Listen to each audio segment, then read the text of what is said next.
ಇಂದಿನ ಸ್ಲೋಗನ್ ಸ್ವಮಾನದಲ್ಲಿ ಸ್ಥಿತರಾಗಿರಿ, ಆಗ ಅನೇಕ ಪ್ರಕಾರದ ಅಭಿಮಾನ ಸ್ವತಃ ಸಮಾಪ್ತಿಯಾಗಿಬಿಡುವುದು. ಅಕ್ಕ, ಸ್ವಾಭಿಮಾನದಲ್ಲಿ ಉಳಿಯುವುದು ಎಂದರೇನು? ಸ್ವಾಭಿಮಾನದಲ್ಲಿ ಉಳಿಯುವುದು ಎಂದರೆ ನಿಮ್ಮ ನಿಜವಾದ ಸಾರದಲ್ಲಿ ನೆಲೆಗೊಂಡಿರುವುದು, ನಿಮ್ಮ ಮೌಲ್ಯವನ್ನು ಬಾಹ್ಯ ಅಭಿಪ್ರಾಯಗಳು, ನೋಟ ಅಥವಾ ಸಾಧನೆಗಳಿಂದ ವ್ಯಾಖ್ಯಾನಿಸಲಾಗುವುದಿಲ್ಲ ಎಂದು ಅರ್ಥಮಾಡಿಕೊಳ್ಳುವುದು.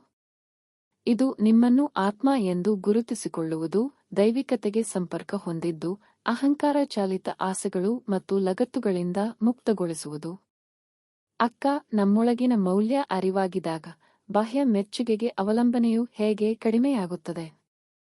ನಾವು ಸ್ವಾಭಿಮಾನದಲ್ಲಿ ಬೇರೂರಿದಾಗ ಇತರರು ನಮ್ಮನ್ನು ಎಷ್ಟು ಮೆಚ್ಚುತ್ತಾರೆ ಅಥವಾ ಎಷ್ಟು ಮನ್ನಣೆ ನೀಡುತ್ತಾರೆ ಎಂಬುದು ನಮ್ಮ ಮನಸ್ಥಿತಿಗೆ ಹೆಚ್ಚು ಪರಿಣಾಮ ಬೀರುವುದಿಲ್ಲ. ನಾನು ಆತ್ಮವೆಂಬ ನಿಜವಾದ ಅರಿವಿನಲ್ಲಿ ಸ್ಥಿತರಾದಾಗ ನನಗೆ ಹೆಸರು ಬೇಕು, ನನ್ನನ್ನು ಎಲ್ಲರೂ ಗುರುತಿಸಬೇಕು ಎನ್ನುವ ಅಹಂಕಾರದ ಭಾವನೆ ತಾನಾಗಿಯೇ ನಷ್ಟವಾಗುತ್ತದೆ. ಏಕೆಂದರೆ ನಿಜವಾದ ಸಂತೋಷ ಮತ್ತು ತೃಪ್ತಿ ಹೊರಗಿನ ಮೆಚ್ಚುಗೆಗಳಿಂದಲ್ಲ, ಒಳಗಿನ ಆತ್ಮ ಅರಿವಿನಿಂದ ಬರುತ್ತದೆ. ಅಕ್ಕ, ಅಹಂಕಾರವನ್ನು ಜೀವನದ ಎಲ್ಲಾ ಹೋರಾಟಗಳ ಮೂಲವೆಂದು ಏಕೆ ಪರಿಗಣಿಸಲಾಗುತ್ತದೆ? ಅಹಂಕಾರವು ದೇಹ, ಸಾಧನೆಗಳು ಅಥವಾ ಬಿರುದುಗಳೊಂದಿಗೆ ಪ್ರತ್ಯೇಕತೆ ಮತ್ತು ತಪ್ಪು ಗುರುತಿಸುವಿಕೆಯ ಭಾವನೆಯನ್ನು ಸೃಷ್ಟಿಸುತ್ತದೆ. ಇದು ಹೋಲಿಕೆ, ಸ್ಪರ್ಧೆ, ಅಸೂಯೆ ಮತ್ತು ಅತೃಪ್ತಿಗೆ ಕಾರಣವಾಗುತ್ತದೆ. ನಾವು ಸ್ವಾಭಿಮಾನದ ಮೇಲೆ ಕೇಂದ್ರೀಕರಿಸಿದಾಗ ಅಹಂಕಾರವು ಕಡಿಮೆಯಾಗುತ್ತದೆ ಮತ್ತು ನಾವು ಶಾಂತಿ, ಪ್ರೀತಿ ಮತ್ತು ನಮ್ಮ ಸುತ್ತಲಿನ ಪ್ರಪಂಚದೊಂದಿಗೆ ಆಳವಾದ ಸಂಪರ್ಕವನ್ನು ಅನುಭವಿಸುತ್ತೇವೆ.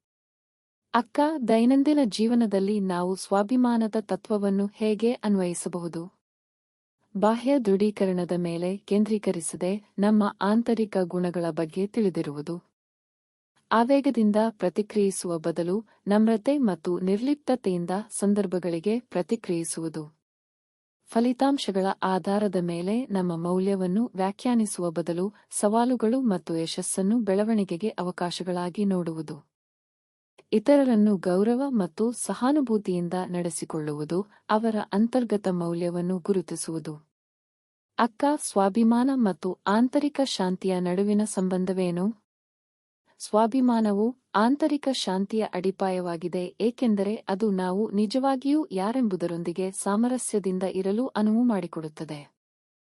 ನಾವು ಬಾಹ್ಯ ದೃಢೀಕರಣದ ಮೇಲೆ ಅವಲಂಬಿತವಾಗಿಲ್ಲದಿದ್ದಾಗ ನಾವು ಆಳವಾದ ತೃಪ್ತಿ ಮತ್ತು ಸ್ವಾತಂತ್ರ್ಯವನ್ನು ಅನುಭವಿಸುತ್ತೇವೆ.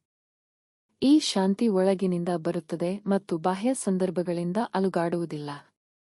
ಅಕ್ಕ, ಸ್ವಾಭಿಮಾನದಲ್ಲಿ ಉಳಿಯುವುದು ಸವಾಲುಗಳನ್ನು ಜಯಿಸಲು ಹೇಗೆ ಸಹಾಯ ಮಾಡುತ್ತದೆ? ಸ್ವಾಭಿಮಾನದಲ್ಲಿ ಉಳಿಯುವ ಮೂಲಕ ನಾವು ಸ್ಥಿತಿಸ್ಥಾಪಕತ್ವವನ್ನು ಬೆಳೆಸಿಕೊಳ್ಳುತ್ತೇವೆ. ಸವಾಲುಗಳು ಇನ್ನು ಮುಂದೆ ನಮ್ಮ ಸ್ವಾಭಿಮಾನದ ಪ್ರಜ್ಞೆಯನ್ನು ಅಲುಗಾಡಿಸುವುದಿಲ್ಲ. ಕಷ್ಟಗಳಿಂದ ಮುಳುಗಿ ಹೋಗುವ ಬದಲು ನಾವು ಅವುಗಳನ್ನು ಶಾಂತ, ಸಮತೋಲಿತ ಮನಸ್ಸಿನಿಂದ ಎದುರಿಸಬಹುದು, ನಮ್ಮ ಆಂತರಿಕ ಶಕ್ತಿ ಮತ್ತು ಬುದ್ಧಿವಂತಿಕೆಯನ್ನು ನಂಬಬಹುದು ಅವುಗಳನ್ನು ದಾಟಲು. ಅಕ್ಕ, ನಾವು ಎಲ್ಲಾ ರೀತಿಯ ಅಹಂ ಮತ್ತು ಹೆಮ್ಮೆಯನ್ನು ಬಿಟ್ಟಾಗ ಏನಾಗುತ್ತದೆ? ನಾವು ಅಹಂ ಮತ್ತು ಹೆಮ್ಮೆಯನ್ನು ಬಿಟ್ಟಾಗ ನಾವು ಅನಗತ್ಯ ಸಂಘರ್ಷಗಳು, ಹೋಲಿಕೆ ಮತ್ತು ಒತ್ತಡದಿಂದ ಮುಕ್ತರಾಗುತ್ತೇವೆ. ನಾವು ಹೆಚ್ಚು ಮುಕ್ತರು, ಸಹಾನುಭೂತಿ ಮತ್ತು ತಿಳುವಳಿಕೆಯನ್ನು ಹೊಂದುತ್ತೇವೆ ಮತ್ತು ನಮ್ಮ ಸಂಬಂಧಗಳು ಸುಧಾರಿಸುತ್ತವೆ. ನಾವು ಜೀವನವನ್ನು ಆಧ್ಯಾತ್ಮಿಕ ಅರಿವು ಮತ್ತು ಎಲ್ಲರೊಂದಿಗೆ ಏಕತೆಯ ಮಸೂರದ ಮೂಲಕ ನೋಡಲು ಪ್ರಾರಂಭಿಸುತ್ತೇವೆ.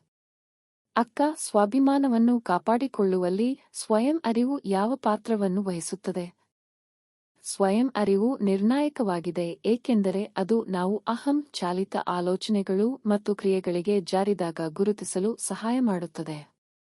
ನಮ್ಮ ಆಂತರಿಕ ಸ್ಥಿತಿಯನ್ನು ಗಮನದಲ್ಲಿಟ್ಟುಕೊಳ್ಳುವ ಮೂಲಕ ನಾವು ಸ್ವಾಭಿಮಾನದಲ್ಲಿ ನೆಲೆಗೊಂಡಿರಬಹುದು, ನಮ್ಮ ಕ್ಷಣಿಕ ಭಾವನೆಗಳು ಅಥವಾ ಬಾಹ್ಯ ಒತ್ತಡಗಳಲ್ಲ, ನಮ್ಮ ನಿಜವಾದ ಮೌಲ್ಯಗಳೊಂದಿಗೆ ಹೊಂದಿಕೆಯಾಗುವ ಪ್ರಜ್ಞಾಪೂರ್ವಕ ಆಯ್ಕೆಗಳನ್ನು ಮಾಡಬಹುದು.